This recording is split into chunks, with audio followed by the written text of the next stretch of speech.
আছে। জিন্দেগির হায়াত কিন্তু ধীরে ধীরে ছোট হয়। তোমরা সবাই কিন্তু কবর পথের যাত্রী, ওহে দুনিয়ার মানুষেরা। ওয়াল আসর, আসরে তাকাও, তোমার জীবন কিন্তু আসরের মতন, সময় কিন্তু আসরের মতন, অথবা তোমার সময়, হায়াত অনেক দাম। হায়াত কিন্তু হঠাৎ শেষ হয়ে যায় আসরের মতন। কারণ মানুষ কবরের দিকে আগাইতেছে, মৃত্যুর দিকে আগাইতেছে, আর হায়াত কমতেছে। আর দুনিয়া মুদবিরাতুন ওয়াল আখিরাতু মুকবিলাতুন। হযরত আলী বলেন, দুনিয়া পিছে যাইতেছে, আখিরাত সামনের দিকে আইতেছে। ওয়াল আখিরাতু মুকবিলাতুন, মৌত সামনে আসতেছে, কবরের ঘাটি সামনে আসতেছে। সাবধান, হায়াতকে কিন্তু তোমরা নষ্ট করো না। হায়াতের কসম, 1 মিনিটের হায়াতও কিন্তু অনেক দাম। আমাদের এক বুজুর্গ বলেন, সূরাতুল আসর আওয়াজে চিৎকার করে লোকেরা বলে, এত জোরে বড় বড় চিৎকার করো কেন? চুপ করে বসে থাকতে পারো না? জাল লাগবে, নিয়ে যাবে। বরফ তো বাজারের অন্য পণ্যের মতো পণ্য না, এটা লই আইছিলাম বড়, ধীরে ধীরে ছোট হইতাছে। যত চিল্লায়া তাড়াতাড়ি সেল করতে পারমু তত লাভবান হমু। বেচতে দেরি হয়ে গেলে ক্ষতিগ্রস্ত হয়ে যামু। আসর হলো বরফের মতন, সময় হলো বরফের মতন, হায়াত হলো বরফের মতন। সেকেন্ডে সেকেন্ডে এটা ছোট হইতাছে। এই যে কয়েক মিনিট আগে এখানে বসছি, আমার জীবনের এই মিনিটগুলো চলে গেছে। আপনি বসেছেন, আপনার জীবনের মিনিটগুলো চলে গেছে। সামনে আসতেছে কবর, সামনে আসতেছে ভয়ঙ্কর মরণ। মূল ক্যাপিটাল শেষ হইতেছে, মানব হায়াত ধ্বংস হইতেছে। হায়াত ধ্বংস হওয়ার দিক দিয়ে সব মানুষ সমান। ইন্নাল ইনসানা লাফি খুসর, পৃথিবীর যত মানুষ আছে সব হায়াত ক্যাপিটাল ছোট হওয়ার দিক দিয়ে ধ্বংসের ভিতরে আছে। কিন্তু ওই মানুষগুলার ধ্বংস নাই হায়াত শেষ হলে। যে মানুষগুলার ভেতরে ইস্তেসনা, তারা যেই মানুষগুলার ভেতরে 4টি সিফাত থাকবে, তাদের মরণ কাছে আয়া পড়লে সমস্যা নাই। একদিকে তাদের মরণ আসবে, তাদের দুনিয়ার হায়াত ক্যাপিটাল শেষ হবে, কিন্তু আখিরাতের স্থায়ী হায়াত তার হাতের মুঠোয় চলে আসবে। একদিক দিয়ে সে মরবে, আর একদিক দিয়ে সে জান্নাতের চিরস্থায়ী হায়াতের ভেতরে প্রবেশ করবে। যাদের ভেতরে 4টা গুণ থাকবে, ইল্লাল্লাযীনা আমানু, যার ঈমান আছে ও মরলে সমস্যা নেই। সমস্যা হলো জন্মাইছে তো ঈমানদার হালতে, আর মরতেছে হলো নাস্তিক, হিন্দু, বৌদ্ধ, খ্রিস্টানের আকীদা বিশ্বাস লইয়া। জন্মাইছে তো তাওহীদের কালিমা লইয়া। এই যে ধ্বংসের দিকে যাইতেছে, মরণের দিকে, তখন ঈমানটাই নাই। যদি মরণের সময় কারোর ঈমানই না থাকে, ও তো বরবাদ হয়ে গেল, ওর মরণের জন্য দোজখ দরজা হয়ে গেল।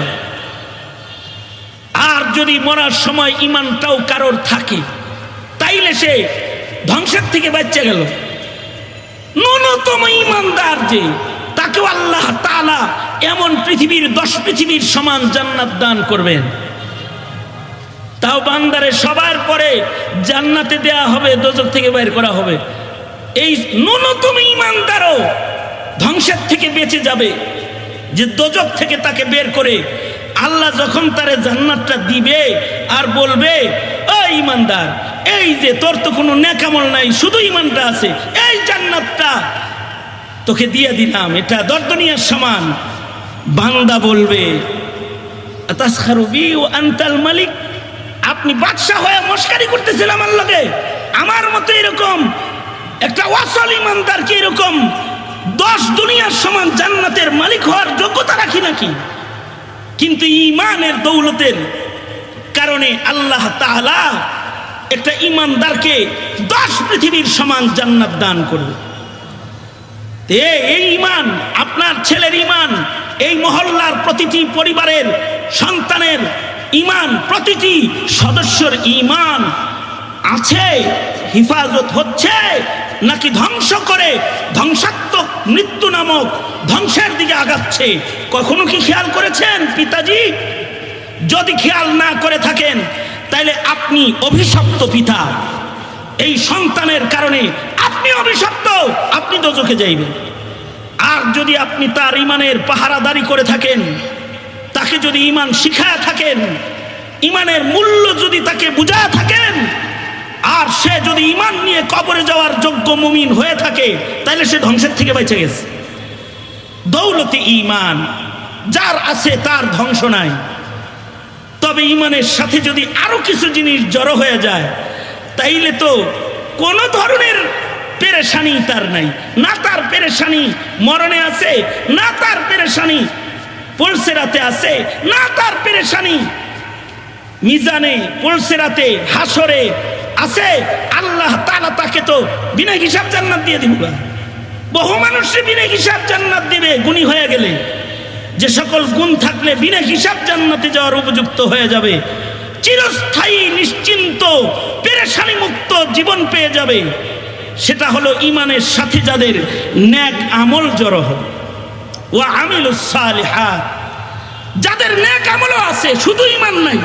কিছু মানুষ আছে তাদের ঈমান আছে কিন্তু তাদের জীবনে নামাজ নাই, তাদের জীবনে রোজা নাই, তাদের জীবনে সাদাকা খায়রাত নাই, তাদের জীবনে কোরআনে কারীমের তিলাওয়াত নাই। শুধু ঈমানদার হে, শুধু ঈমানদার। শুধু ঈমানদার হইলে তো ভেজাল আছে। কারণ শুধু ঈমানদাররা আমল শূন্য হওয়ার কারণে তারাও দোজখে যাবে।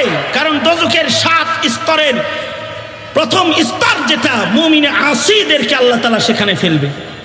কিন্তু যদি ঈমানের কোয়ালিটি ভালো হয় আর নেক আমল যদি ঈমানের সাথে যুক্ত হয়, তার জীবনে যদি নবীর সুন্নাত যুক্ত হয়, তার জীবনে যদি আল্লাহর হুকুম নবীর তরিকায় কইরা যায়, তাইলে সে সোজা জান্নাতে চলে যাবে। রাসূল বলেছেন, আমার উম্মতের সর্বনিম্ন কালিমাওয়ালাও জান্নাতে যাবে। আল্লাহর রাসূল বলেন, কুল্লু উম্মতি ইয়াদখুলুনাল জান্নাহ, ঈমানদার আমার উম্মত যা আছে সব জান্নাতে যাবে। মুহাম্মাদ ওয়া আলা আলি মুহাম্মাদ কামা সাল্লাইতা আলা ইব্রাহিম ওয়া আলা আলি ইব্রাহিম ইন্নাকা হামিদুম মাজিদ। আল্লাহুম্মা বারিক আলা মুহাম্মাদ ওয়া আলা আলি মুহাম্মাদ কামা বারাকতা আলা ইব্রাহিম ওয়া আলা আলি ইব্রাহিম ইন্নাকা হামিদুম মাজিদ। দারুল উলুম রামপুরা বনশ্রী মাদ্রাসার আয়োজনে আয়োজিত মহতি খতমে বুখারী উপলক্ষে ফারেগীন ছাত্রদের দস্তারবন্দি সম্মেলন 2025। সম্মেলনের মোহতারাম সাদার, মোহতারাম সভাপতি, উপস্থিত হজরত বুজুর্গ উলামায়ে কেরাম, সম্মুখপানে সমবেত দিন প্রিয়, ইসলাম প্রিয়, দিনদার, ইমানদার মুমিন মুসলমান ভাইয়েরা, পর্দার আড়াল থেকে আলোচনায় শামিল মা বোনেরা, আল্লাহর দরবারে শুকর, আল্লাহ তাআলা জামিয়ার বরকতপূর্ণ একটি দোয়া অনুষ্ঠানে আকাবির বুজুর্গদের আগমন যেখানে আজকে হবে, এমন একটি মুবারক জলসাতে আমি আমার উস্তাদে মুহতারাম জামিয়ার সম্মানিত প্রতিষ্ঠাতা প্রিন্সিপাল উস্তাদজির নির্দেশে এখানে হাজির হয়ে হুজুরের নির্দেশেই আপনাদের সামনে কিছু সময় কিছু কথা তাকরার করার ইরাদায় আপনাদের সামনে বসে গেছি। বরকতের নিয়তে সূরাতুল আসর কোরআনে কারীমের কনিষ্ঠ সূরার ভেতরে একটি, বরকতের জন্য তিলাওয়াত করেছি, নবীজির হাদিস পেশ করেছি। এগুলোকে সামনে করে সংক্ষেপে কিছু কথা বলবার ইরাদা, আল্লাহ তাআলা কিছু উপকারী কথা বলার তৌফিক দান করেন, যা বলনেওয়ালা শুননেওয়ালা সকলের ফায়দা হয়, এমন কিছু বলার তৌফিক আল্লাহ তাআলা দান করেন। আমি মৌলিকভাবে আসলে আমার আজকে মাইকে বসায় এখানে উপস্থিত হওয়া এবং কিছু বলা, এইটাও আমি এই মুহূর্তের জন্য আমি মনে করতেছি এটা আমার জন্য নিয়ামত, অনেক বড় সাআদাত যে আমি হযরতুল আল্লাম শেখুল হাদিস আল্লামা ইয়াহইয়া মাহমুদ দামাত বরকাতুহুম, আমি হুজুরের কোলে বসে পড়েছি ছেলেবেলায়, হুজুরের শাগরিদ। এটা আমার একটা সাআদাতমন্দি যে একদিকে হুজুরের কোলে বসে পড়ার সুযোগ হয়েছে, আর একদিকে হুজুরেরই মাদ্রাসার মাহফিলে হুজুর আমাকে এখানে কিছু বলার জন্য বসাইয়া দিয়েছেন। আল্লাহ পাক মুরব্বিদের হুসনে জান এবং মুরব্বিদের নির্দেশনা উভয়টাকে সামনে রেখে আল্লাহ তাআলা বাকি হায়াত কদম কদম সুন্নত মোতাবেক জিন্দগি আল্লাহ তাআলা কাটাইবার তৌফিক দান করেন, এই দোয়া সকলের কাছে চাইতেছি। সূরাতুল আসর তিলাওয়াত করেছি এজন্যে যে আলোচনা না করলেও শুধুমাত্র পড়ার মাধ্যমেও সাহাবায়ে কেরামের একটি আমলের নকল হয়ে যাবে। কারণ সূরাতুল আসর এক মুবারক সূরা, নাজিল হওয়ার দিক দিয়ে 13 নম্বর, কোরআনে কারীমের সিরিয়ালে 103 নম্বর, মক্কি সূরা, মাত্র 3টা আয়াত আছে কিন্তু ব্যাপকতা অনেক। ইমাম শাফিঈ রহমতুল্লাহি আলাইহি বলেন যে এই উম্মতকে আল্লাহ তাআলা সূরাতুল আসর ছাড়া অন্য কোনো সূরা যদি নাও দিত, উম্মত যদি সূরাতুল আসরের আলোকেই জীবনযাপন করত, তো সূরাতুল আসর গোটা উম্মতকে নাজাত দেওয়ার জন্য একটি যথেষ্ট সূরা। এই সূরার আহমিয়তের কারণে সাহাবায়ে কেরামের আমল ছিল, সাহাবায়ে কেরাম একজন আরেকজনের সাথে মোলাকাত সাক্ষাতে সূরাতুল আসর পড়ে শোনায়া দিতেন। সাহাবায়ে কেরাম তো আল্লাহ পাকের নির্বাচিত, মনোনীত এবং আল্লাহ পাকের পছন্দের সনদপ্রাপ্ত আল্লাহর পক্ষ থেকে মুমিনের কাফেলার নাম সাহাবায়ে কেরাম। সাহাবায়ে কেরাম নির্বাচিত, মনোনীত। নবী যেমন নির্বাচিত, মনোনীত, সাহাবী নির্বাচিত, মনোনীত। নবী যেমন কিয়ামত পর্যন্ত কেউ হবে না, সাহাবিয়াত লাসানি মসনদ, এই মসনদে কিয়ামত পর্যন্ত আর কেউ যেতে পারবে না।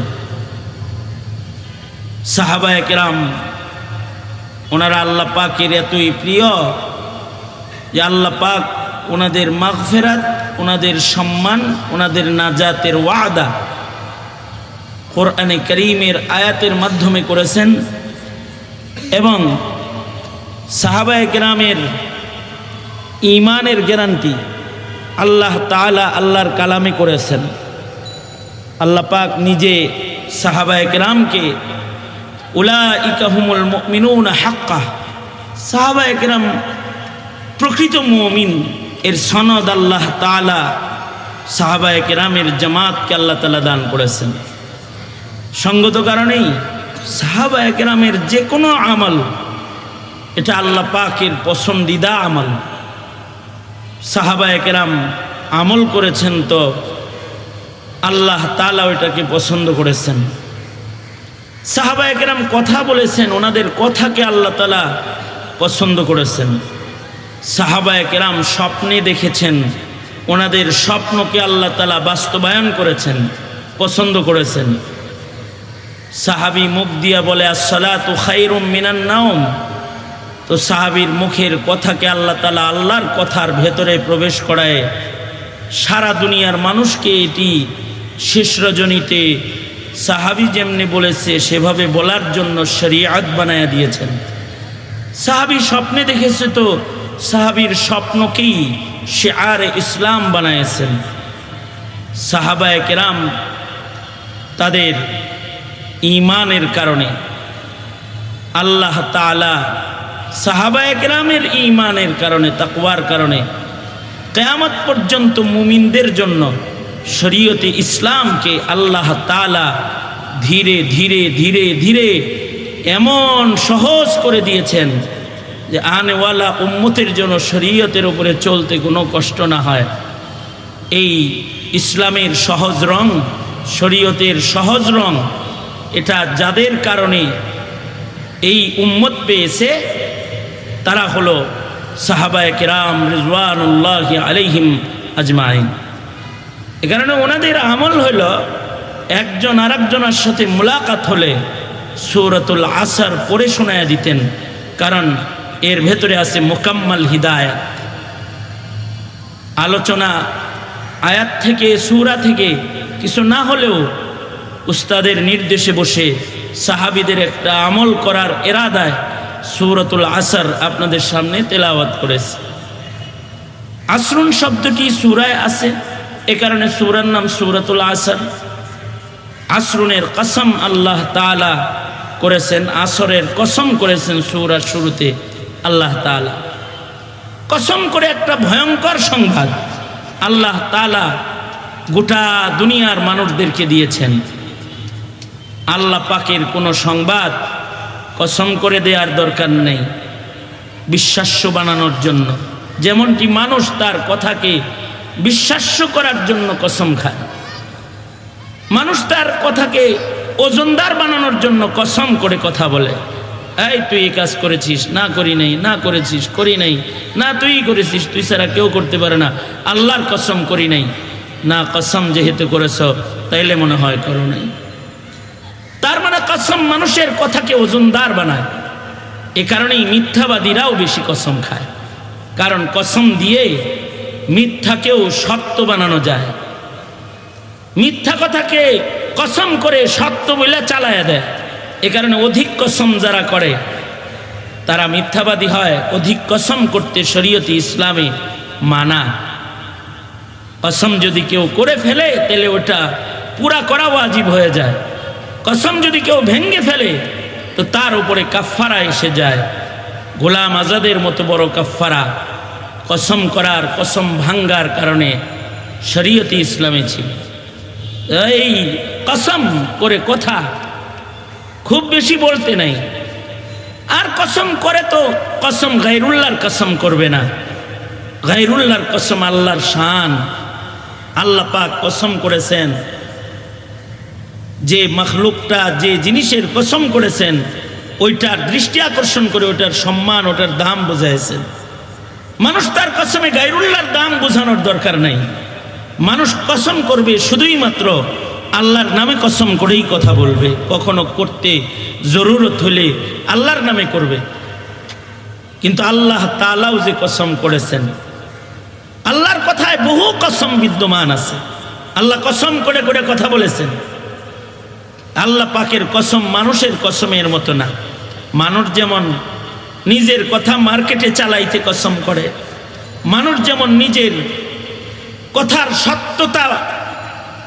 সত্যতা প্রমাণ করার জন্য, কথাটাকে গ্রহণযোগ্য করার জন্য, কথাটাকে সত্য প্রমাণিত করার জন্য কসম খায়, আল্লাহ তাআলা আল্লাহর কথা সত্য বানাইতেও কোরআনের কোথাও কসম খান নাই। অথবা আল্লাহ তাআলা আল্লাহর কথার ওজন বাড়াইতেও কোরআনে কসম খান নাই।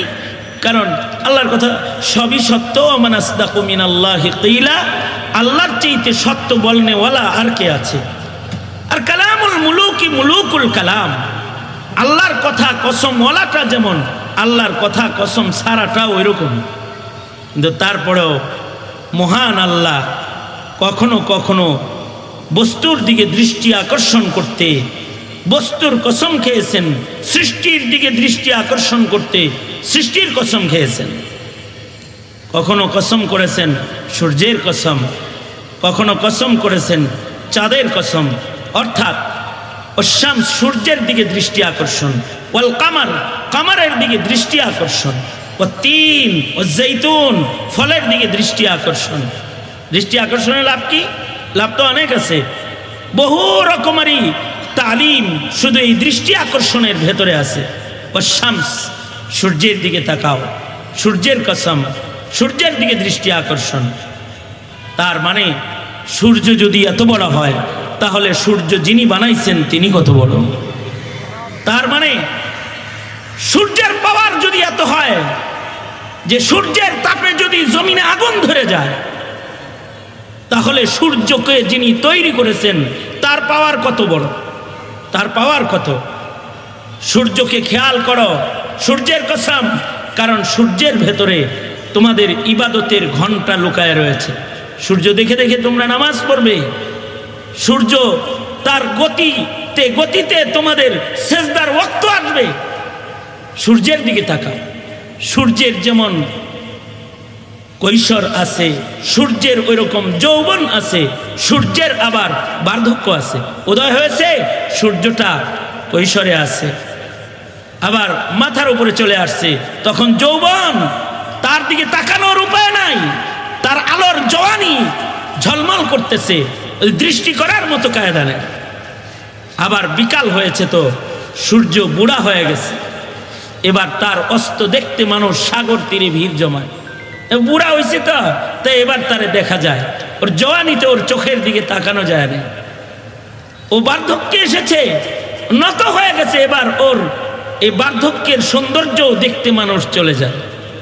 সূর্য যেমন ডুবে যায়, মানুষও পৃথিবীতে সব সময় থাকে না, মানব জীবনেরও উদয় আছে, অস্ত আছে।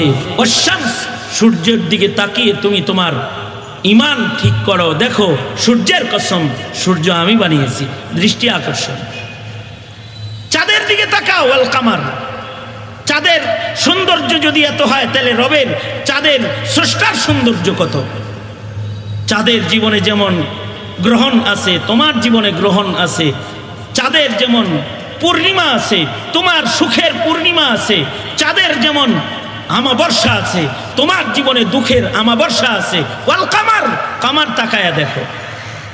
অথবা ওয়ান নাজম, তারকারাজির কসম, দেখো না কত বড় বড় তারকা বানাইছে, যিনি বানাইছে তিনি কত বড়, দৃষ্টি আকর্ষণ।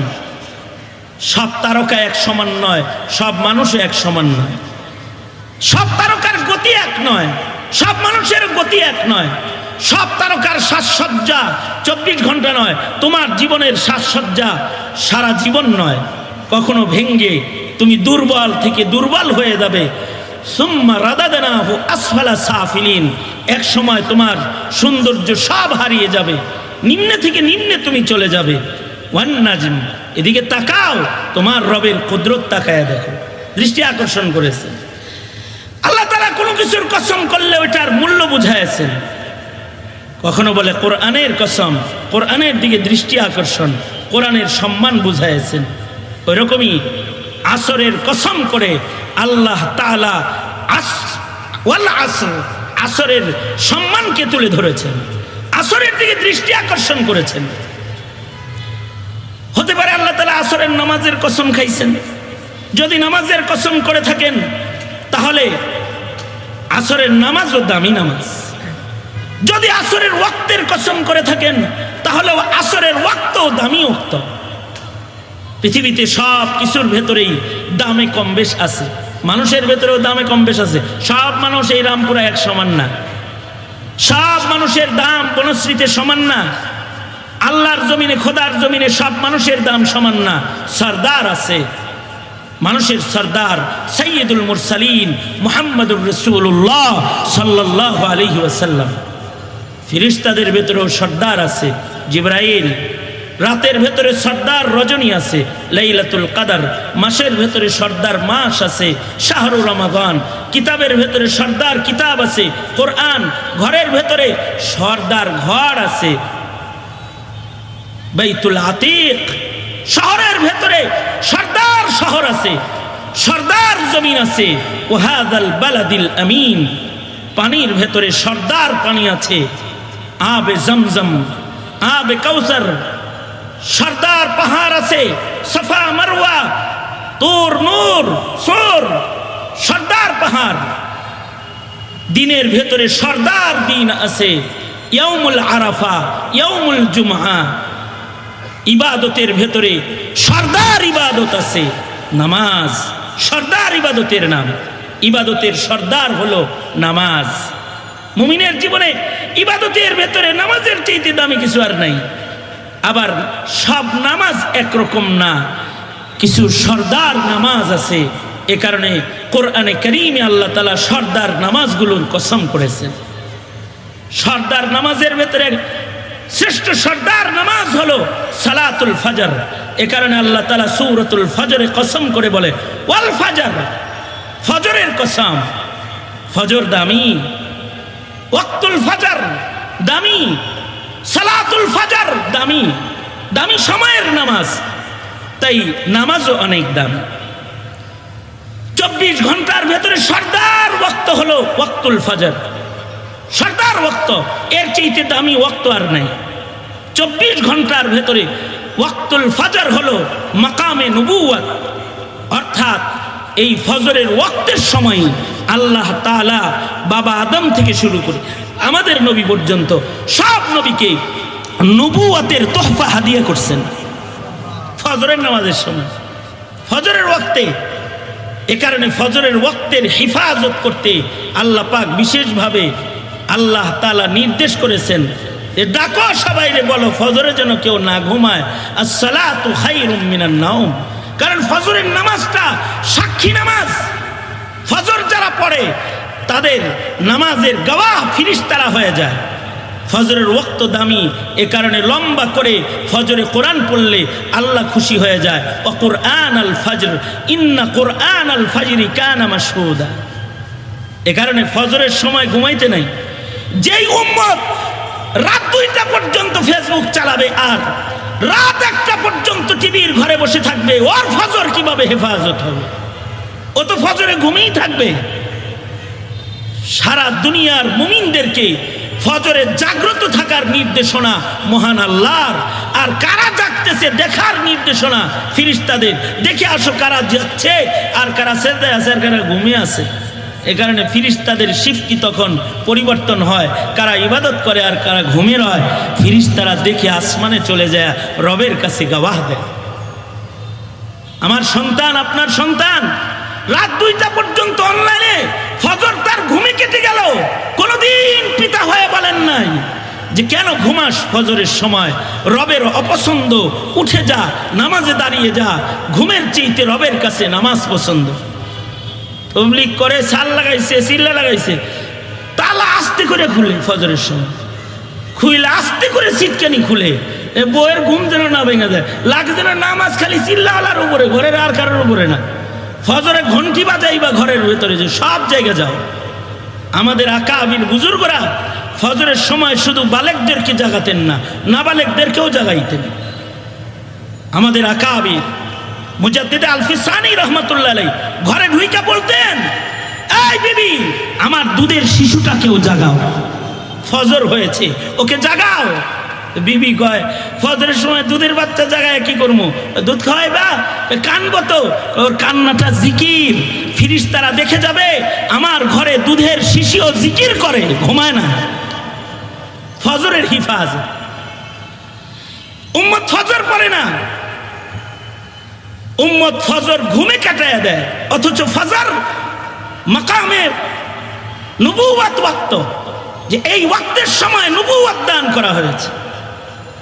আর ফজর যেহেতু সর্দার ওয়াক্ত, ফজরের পরেই যে ওয়াক্তটা সবচেয়ে দামি সেটা হলো ওয়াক্তুল আসর। সবচেয়ে দামি গুরুত্বপূর্ণ নামাজ সালাতুল আসর। আল্লাহ বলে সব নামাজ হেফাজত করো, ওয়াসসালাতিল উসতা, বিশেষ করে আসরের নামাজ হেফাজত করো। কারণ আসরের হিফাজতের মাধ্যমে ফজর তো নবুওয়াত আর আসর হলো ওয়ালায়াত। আসরের হিফাজতের মাধ্যমে বিলায়াতের দারাজাত বন্টন হয়, মর্যাদা বন্টন হয়। যে দুর্বল ওয়াক্তে দুর্বল বদনে একটা নামাজ পড়ে, আসরের নামাজ, আর ফজরের নামাজ পড়ে পছন্দের ওয়াক্তে দুর্বল বদনে, ঘুমের থেকে উঠছে দেহ দুর্বল কিন্তু লম্বা নামাজ পড়ে, আল্লাহরে খুশি করে। আর দুর্বল ওয়াক্ত, দেহ দুর্বল, সারাদিন কাজ করেছে, দেহটা দুর্বল, ছোট্ট একটি ওয়াক্ত সব কিছু পেছনে ফেলে আগে রবের কদমে সেজদায় পড়ে যায় আসর হিফাজত করার জন্য। তখন তার বেলায়েতের মর্যাদার উঁচু মর্যাদা আল্লাহ তাআলা তাকে দান করে যখন সে আসরের হিফাজতকারী হয়ে যায়। এ কারণেই খাজা কুতুবউদ্দিন বখতিয়ার কাকির ওসিয়ত ছিল যে আমি মৃত্যুর পরে যেন আমার জানাজাটা একটা ওলি বুজুর্গ পড়ায়। তো খলিফারা বলে ওলি বুজুর্গর নাম বলে যান, কে জানাজা পড়াইব?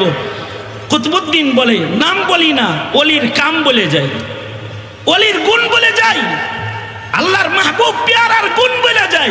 গুণ যার ভিতরে বাবা তারে দিয়ে জানাজা পড়াবা। কি কি গুণ? এক নম্বর গুণ হলো যার জীবনে কোনোদিন বালেগ হওয়ার পর থেকে আমার জানাজা পর্যন্ত তাকবীরে উলা ছাড়ে নাই, যার জীবনে তাকবীরে উলার হিফাজত আছে তাকে দিয়ে জানাজা পড়াবা। আমাদের আকাবিররা তাকবীরে উলার মূল্যায়ন করতেন, কারণ তারা আল্লাহর মাহবুব হওয়ার জন্য ইবাদতের সৌন্দর্যের যত সুন্নত আছে সব হিফাজত করতেন। তাকবীরে উলার নামাজ আমাদের এক বুজুর্গ সারা জিন্দেগি সুদীর্ঘ 40 বছর সাঈদ ইবনে মুসাইয়িব রাহমাতুল্লাহি আলাইহি 40 বছর শুধু তাকবীরে উলার হিফাজত করে নাই। 40 বছর সাঈদ ইবনে মুসাইয়িব আজান হওয়ার আগে মসজিদে প্রবেশ করেছেন। ওনাকে জিজ্ঞেস করা হয়েছে আজানের আগে মসজিদে আসেন কেন? উনি বলতেন ময়দানে মাহশারে আল্লাহ যদি কাহার আর জালাল লইয়া আমায় জিজ্ঞাসা করে আমার ঘরে তোরে ডাইকা আনা লাগতো কেন? ধরা খেয়ে যাব। মুয়াজ্জিনের ডাক শুরু হওয়ার আগে রবের ঘরে হাজির হয়ে যায়, হাসরের মাঠে যেন আমি আসামি হয়ে না যাই। অর্থাৎ আজানের আগে মসজিদের পয়লা কাতার, তাদের জীবনে তাকবীর উলার বড় মূল্যায়ন। যে তাকবীরে উলার নামাজ পড়েছেন, জামাতের নামাজ পড়েছেন, কঠিন কিছু না। যদি জামাতে নামাজ পড়ার ইরাদা কেউ করে কঠিন কিছু না। মসজিদের জামাত পায় নাই তো তার সাথীদেরকে নিয়ে জামাত করবে, হেফাজত করবে, জামাত হেফাজত করবে তার তাকবীরে উলা। তাকবীরে উলার নামাজ আল্লাহর কাছে পছন্দের। কুতুবউদ্দিন বলে যার জীবনে তাকবীরে উলা কাজা নাই সে জানাজা পড়াবে, যার জীবনে তাহাজ্জুদ কাজা নাই সে জানাজা পড়াবে, সারা জিন্দেগিতেও তাহাজ্জুদের নামাজ কাজা নাই সে জানাজা পড়াবে। ইমামুনা ইমামুদ দুনিয়া ইমামে আজম আবু হানিফা রাহমাতুল্লাহি আলাইহি সুদীর্ঘ 40টা বছর এশার ওযু দিয়া ফজরের নামাজ পড়েছেন। তাহাজ্জুদ কাজা হইব কই থেকে? উলাইকা আবাই, ওনারা আমাদের পূর্বপুরুষ যাদের জীবনের কোন রাতের তাহাজ্জুদ কাজা নাই। কুতুবউদ্দিন বলে 3 নম্বর শর্ত, চোখ দিয়ে কখনো পরনারী দেখে গুনার কল্পনাও করে নাই। 4 নম্বর শর্ত, আজব শর্ত, আসরের নামাজ তো তার কাজা নাই, তার জীবনে আসরের সুন্নতটাও কাজা নাই। যার জীবনে আসরের সুন্নত কাজা নাই সে আমার জানাজা পড়াবে। ইন্তেকালের পরে ঠিকই এলান হয়ে গেল, ময়দানে জমায়েত, সব মানুষের সারখাম নিচা মাথা করে কাঁদতেছে সবাই, কারোর জানাজা পড়ানোর হিম্মত নাই। কিন্তু একজন রাজনীতিবিদ সুলতান শামসুদ্দিন আলতামাস রাহমাতুল্লাহি আলাইহি নিজের কদম সামনে বাড়াইয়া দিয়ে বললেন, বুজুর্গ আল্লাহর জান্নাতে যাইতেছেন আর আরেকজনের গোপন আমলকে ফাঁস করে দিয়ে গেলেন। সারা জিন্দেগি গোপন করেছি এই ইবাদতগুলো, আপনার জানাজা পড়াইতে আজকে ফাঁস করে দিলাম। আমাকে ময়দানে মাহশারে শাফাআত করতে ভুলে যান না, যদি আমি ধরা খেয়ে যাই। এই হইল আসরের হিফাজত। ওয়াল আসর, আল্লাহ পাক সূরার শুরুতে আসরের কসম করে বলে, আসরের দিকে দৃষ্টি আকর্ষণ। তার মানে আসরের ভেতরে কিন্তু তোমার জিন্দেগির ইবাদতের বেলায়েতের মাপকাঠি লুকায় রয়েছে। সুতরাং আসর খেয়াল করো, আসর দুর্বল ওয়াক্ত অবহেলা করবা, সাথে সাথে কাজা হয়ে যাইব। অবহেলা করলে হঠাৎ দুর্বল ওয়াক্ত সূর্য ডুবে যাব। বাস থেকে কেবল নাম বাসায় যায় পড়ি, রিক্সায় চড়ে যানজটে আসর দাফন হয়ে যায়। সামান্য অবহেলা করবা তো ডুবে যাবে বেলা। সুতরাং আসরটা দুর্বল ওয়াক্ত বিশেষভাবে দেখে শূন্য এটাকে আদায় করো নামাজি। ওয়াল আসর, আসরের কসম হতে পারে। ওয়াল আসর, হায়াতের কসম, কালের কসম, মহাকালের কসম। ওয়াল আসর, হায়াতের কসম। ওয়াল আসর, হায়াত কাল আসর, আসরের মতন হায়াতও হঠাৎ করে ডুবে যাবো। হঠাৎ করে দেখবা মালাকুল মউত সামনে দাঁড়ায় রয়েছে। জিন্দেগির হায়াত কিন্তু ধীরে ধীরে ছোট হয়। তোমরা সবাই কিন্তু কবর পথের যাত্রী, ওহে দুনিয়ার মানুষেরা। ওয়াল আসর, আসরে তাকাও, তোমার জীবন কিন্তু আসরের মতন, সময় কিন্তু আসরের মতন, অথবা তোমার সময়, হায়াত অনেক দাম। হায়াত কিন্তু হঠাৎ শেষ হয়ে যায় আসরের মতন।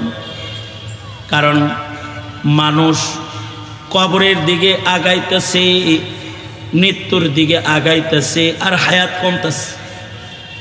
আর দুনিয়া মুদবিরাতুন ওয়াল আখিরাতু মুকবিলাতুন। হযরত আলী বলেন, দুনিয়া পিছিয়ে যাইতেছে, আখিরাত সামনের দিকে আইতেছে।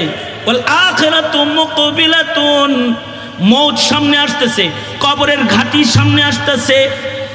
সাবধান, হায়াতকে কিন্তু তোমরা নষ্ট করো না। হায়াতের কসম, 1 মিনিটের হায়াতও কিন্তু অনেক দাম।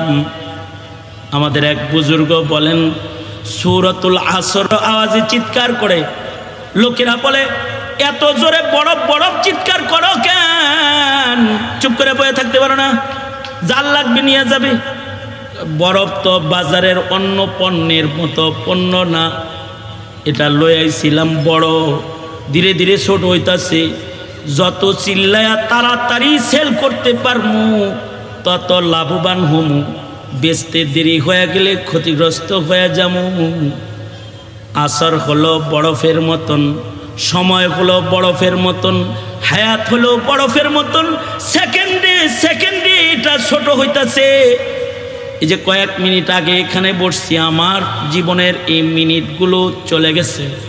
আপনি বসেছেন, আপনার জীবনের মিনিটগুলো চলে গেছে। সামনে আসতেছে কবর, সামনে আসতেছে ভয়ঙ্কর মরণ। মূল ক্যাপিটাল শেষ হইতেছে, মানব হায়াত ধ্বংস হইতেছে। হায়াত ধ্বংস হওয়ার দিক দিয়ে সব মানুষ সমান। ইন্নাল ইনসানা লাফি খুসর, পৃথিবীর যত মানুষ আছে সব হায়াত ক্যাপিটাল ছোট হওয়ার দিক দিয়ে ধ্বংসের ভিতরে আছে। কিন্তু ওই মানুষগুলার ধ্বংস নাই হায়াত শেষ হলে। যে মানুষগুলার ভেতরে ইস্তেসনা, তারা যেই মানুষগুলার ভেতরে 4টি সিফাত থাকবে, তাদের মরণ কাছে আয়া পড়লে সমস্যা নাই। একদিকে তাদের মরণ আসবে, তাদের দুনিয়ার হায়াত ক্যাপিটাল শেষ হবে, কিন্তু আখিরাতের স্থায়ী হায়াত তার হাতের মুঠোয় চলে আসবে। একদিক দিয়ে সে মরবে, আর একদিক দিয়ে সে জান্নাতের চিরস্থায়ী হায়াতের ভেতরে প্রবেশ করবে। যাদের ভেতরে 4টা গুণ থাকবে, ইল্লাল্লাযীনা আমানু, যার ঈমান আছে ও মরলে সমস্যা নেই। সমস্যা হলো জন্মাইছে তো ঈমানদার হালতে, আর মরতেছে হলো নাস্তিক, হিন্দু, বৌদ্ধ, খ্রিস্টানের আকীদা বিশ্বাস লইয়া। জন্মাইছে তো তাওহীদের কালিমা লইয়া। এই যে ধ্বংসের দিকে যাইতেছে, মরণের দিকে, তখন ঈমানটাই নাই। যদি মরণের সময় কারোর ঈমানই না থাকে, ও তো বরবাদ হয়ে গেল, ওর মরণ ওর জন্য দোজখ দরজা হয়ে গেল। আর যদি মরার সময় ঈমানটাও কারোর থাকে, তাইলে সে ধ্বংসের থেকে বাঁচে গেল। ন্যূনতম ঈমানদার যে, তাকেও আল্লাহ তাআলা এমন পৃথিবীর 10 পৃথিবীর সমান জান্নাত দান করবেন। তাও বান্দারে সবার পরে জান্নাতে দেয়া হবে, দোজখ থেকে বের করা হবে। এই ন্যূনতম ঈমানদারও ধ্বংসের থেকে বেঁচে যাবে, যে দোজখ থেকে তাকে বের করে আল্লাহ যখন তারে জান্নাতটা দিবে আর বলবে, ও ঈমানদার, এই যে তোর তো কোনো নেকামল নাই, শুধু ঈমানটা আছে, এই জান্নাতটা তোকে দিয়ে দিলাম, এটা দরদুনিয়ার সমান। বান্দা বলবে, আতাসখারু বি ওয়া আনতাল মালিক, আপনি বাদশা হয়ে মস্কারি করতেছেন আমার লগে? আমার মতো এরকম একটা ওয়াসল ঈমানদার কি এরকম 10 দুনিয়ার সমান জান্নাতের মালিক হওয়ার যোগ্যতা রাখি নাকি? কিন্তু ঈমানের দৌলতের কারণে আল্লাহ তাআলা একটা ঈমানদারকে 10 পৃথিবীর সমান জান্নাত দান করবে। এই ঈমান, আপনার ছেলের ঈমান, এই মহল্লার প্রতিটি পরিবারের সন্তানের ঈমান, প্রতিটি সদস্যর ঈমান আছে, হিফাজত হচ্ছে নাকি ধ্বংস করে ধ্বংসাত্মক মৃত্যু নামক ধ্বংসের দিকে আগাচ্ছে? কখনো কি খেয়াল করেছেন পিতাজি? যদি খেয়াল না করে থাকেন, তাইলে আপনি অভিশপ্ত পিতা। এই সন্তানের কারণে আপনি অভিশপ্ত, আপনি দোজখে যাইবেন। আর যদি আপনি তার ঈমানের পাহারাদারি করে থাকেন, তাকে যদি ঈমান শিখায়া থাকেন, ঈমানের মূল্য যদি তাকে বুঝায়া থাকেন, আর সে যদি ঈমান নিয়ে কবরে যাওয়ার যোগ্য মুমিন হয়ে থাকে, তাহলে সে ধ্বংসের থেকে বেঁচে গেছে। দৌলতে ঈমান যার আছে তার ধ্বংস নাই। তবে ঈমানের সাথে যদি আরো কিছু জিনিস জড়ো হয়ে যায়, তাইলে তো কোনো ধরনের পেরেশানি তার নাই। না তার পেরেশানি মরণে আছে, না তার পেরেশানি পুলসিরাতে আছে, না তার পেরেশানি মিজানে, পুলসিরাতে, হাসরে আছে। আল্লাহ তাআলা তাকে তো বিনা হিসাব জান্নাত দিয়ে দিবে। বহু মানুষকে বিনা হিসাব জান্নাত দিবে গুণী হয়ে গেলে। যে সকল গুণ থাকলে বিনা হিসাব জান্নাতে যাওয়ার উপযুক্ত হয়ে যাবে, চিরস্থায়ী নিশ্চিন্ত পেরেশানি মুক্ত জীবন পেয়ে যাবে, সেটা হলো ঈমানের সাথে যাদের নেক আমল জড়ো হবে। ওয়া আমিলুস সালিহাত, যাদের নেক আমলও আছে, শুধু ঈমান নাই। কিছু মানুষ আছে তাদের ঈমান আছে কিন্তু তাদের জীবনে নামাজ নাই, তাদের জীবনে রোজা নাই, তাদের জীবনে সাদাকা খায়রাত নাই, তাদের জীবনে কোরআনে কারীমের তিলাওয়াত নাই। শুধু ঈমানদার হে, শুধু ঈমানদার। শুধু ঈমানদার হইলে তো ভেজাল আছে। কারণ শুধু ঈমানদাররা আমল শূন্য হওয়ার কারণে তারাও দোজখে যাবে।